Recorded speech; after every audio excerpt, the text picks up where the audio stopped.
आज स्वप्नास किचनमध्ये आपल्या सर्वांचे स्वागत आहे। आता इथे व्हिडिओमध्ये तुम्हाला दिसलंच असेल आप्पे बनवणार आहे आपण आजच्या आपल्या या रेसिपीमध्ये आणि अगदी तेही पौष्टिकरित्या बनवण्याचा आपण प्रयत्न केलेला आहे। या व्हिडिओमध्ये पाहतच आहात तुम्ही, अतिशय सुंदर असे टमटमीत फुगलेलेही आहेत आणि इन्स्टंट आपण बनवणार आहे। म्हणजे याच्यासाठी आपल्याला पीठ भिजवत ठेवायची ही गरज लागत नाही।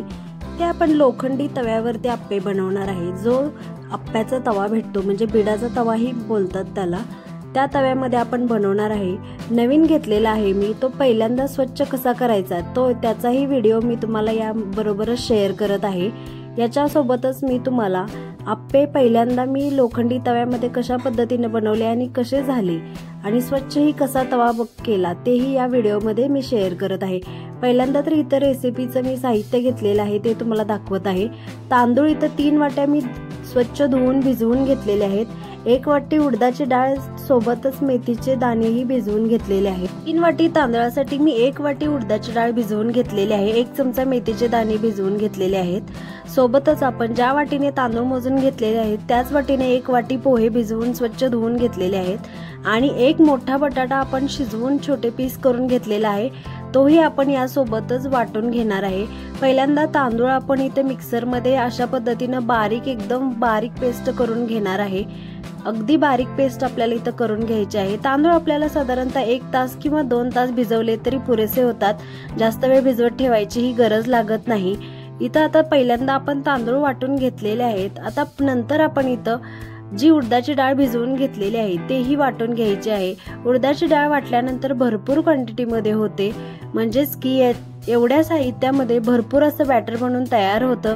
सर्व साहित्य आपल्याला अशा पद्धतीने मिक्सर मध्ये बारीक वाटून घ्यायचं आहे। पोहेही आपल्याला भिजवलेले पोहे इथं बारीक अशा पद्धतीने वाटून घ्यायचे आहेत। सर्व साहित्य वाटून झाल्यानंतर आपल्याला जो बटाटा आपण शिजवून घेतलेला आहे त्याचे बारीक पीस करून तोही मिक्सर मध्ये अशा पद्धतीने एकदम बारीक पेस्ट करून घ्यायचा आहे। आता आपलं आप्पे बनवण्यासाठीचं बॅटर बनवून तयार झालेलं आहे। आता सर्व साहित्य आपण बारीक करून घेतलेलं आहे ते एकत्रित मिक्स करून घ्यायचं। चमच्याच्या मदतीने असं गोलाकार चमचा फिरवून आपण सर्व साहित्य मिक्स करून घेणार आहे एकत्रित। अशा पद्धतीने घट्टसर असं पीठ बनवून तयार होतं। जास्त याच्यामध्ये आपण पाण्याचा वापर अजिबात करणार नाही, एवढ्या प्रमाणातच आपल्याला भरपूर होतं पीठ। आता जे बनवलेलं बॅटर आहे तेही आपल्याला फर्मेंट करायची गरज लागत नाही, इन्स्टंट आप्पे आपण बनवणार आहे। आता आपलं बॅटर बनवून तयार झालेलं आहे। इथं हा बिडाचा तवा घेतलेला आहे जो नवीन घेतलेला आहे, मी अजून एकदाही याचा वापर केलेला नाही। अशा पद्धतीने मी आधी 2 तास पाण्यामध्ये तो भिजत ठेवलेला, आधी आणल्यास तो तेल लावून ठेवलेला होता, म्हणजे साधारणतः 5-6 दिवस तरी तेल लावून ठेवलेला। नंतर त्याच्यामध्ये मी पाणी ओतून असा 2 तास भिजत ठेवलेला। नंतर अशा पद्धतीने मी कात्याच्या मदतीने स्वच्छ घासून घेत आहे तवा। हा तेल लावून ठेवलेला त्यामुळे हा भरपूर तेलकट झालेला आहे, त्यामुळे थोडासा साबण लावून आपण अशा पद्धतीने कात्याने स्वच्छ घासून घेणार आहे तवा।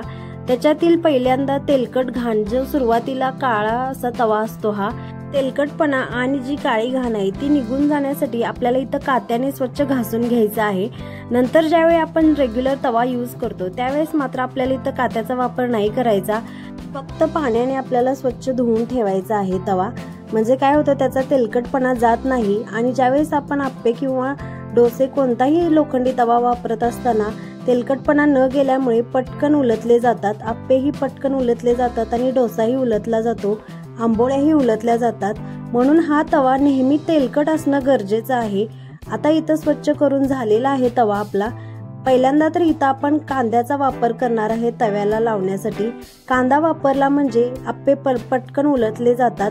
तवा गरम करायला ठेवलेला आहे, जास्त हाय फ्लेम वरतीही नाही ठेवायचा, लो फ्लेम वरती ठेवायचा आहे तवा इथं गरम करण्यासाठी, नाहीतर तो करपला जातो, काळा पडतो।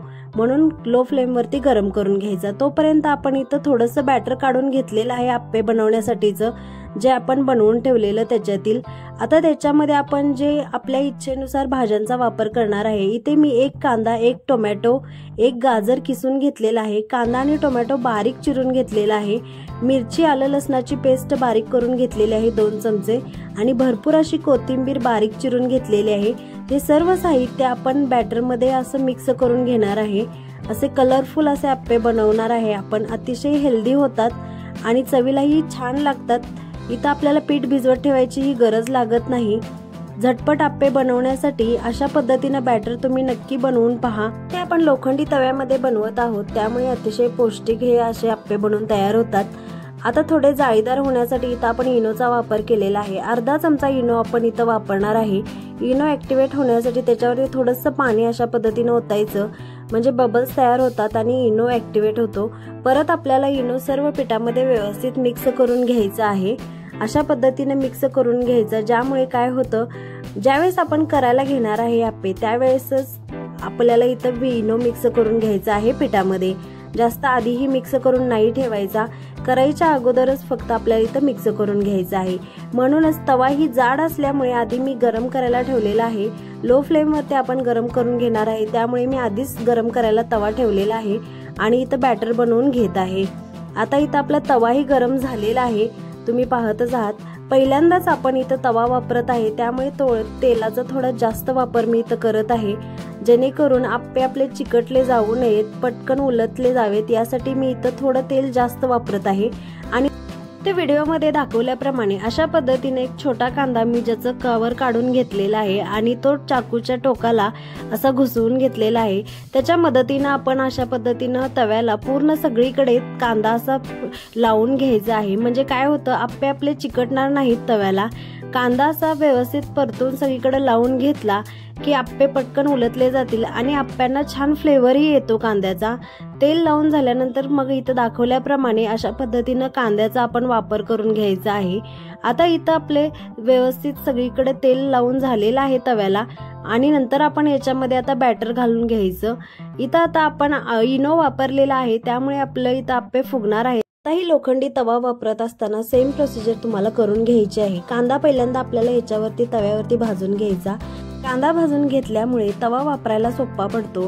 आंबोळी बनवत असतानाही आंबोळी उलटली जाते व्यवस्थित, त्यामुळे आपल्याला पहिल्यांदा लोखंडी तवा वापरताना कांदा त्याच्यावरती तेलामध्ये भाजून घ्यायचा। आधी पहिल्यांदा तवा स्वच्छ घासून घ्यायचा घासणीने आणि मग वापरायला घ्यायचा, कारण की त्याच्यावरती लोखंडी असं गंजही असू शकतो आणि घाणी बसलेली असते, धुळा बसलेला असतो आणि विकणाऱ्यांनी तेलही लावून ठेवलेलं असतं गंजू नये म्हणून, घाण भरपूर झालेला असतो। त्यामुळे आपल्याला वापरायच्या आधी मात्र स्वच्छ घासून धुवून घ्यायचा। त्याच्यानंतर आपल्याला तवा जास्त घासायची गरज लागत नाही, तेलकट तसाच तवा आपल्याला वापरायला लागतो। सारखा जर घासला तर त्याच्यावरती उलटत नाहीत आप्पे किंवा आंबोळी, काहीच उलटत नाही, त्यामुळे प्रत्येक वेळी घासायची गरज लागत नाही। पहिल्यांदा वापरत असताना मात्र घासून घ्यावा लागतो।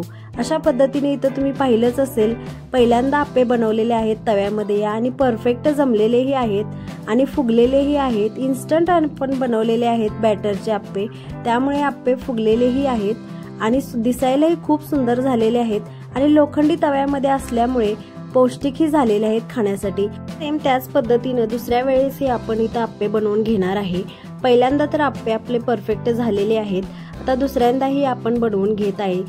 तव्यामध्ये सगळीकडे तेल घातलेलं आहे आणि कांदा परत आपण अशा पद्धतीनं भाजून घेत आहे। भाजून म्हणण्यापेक्षा अशा पद्धतीने सगळीकडे फिरवून घेत आहे।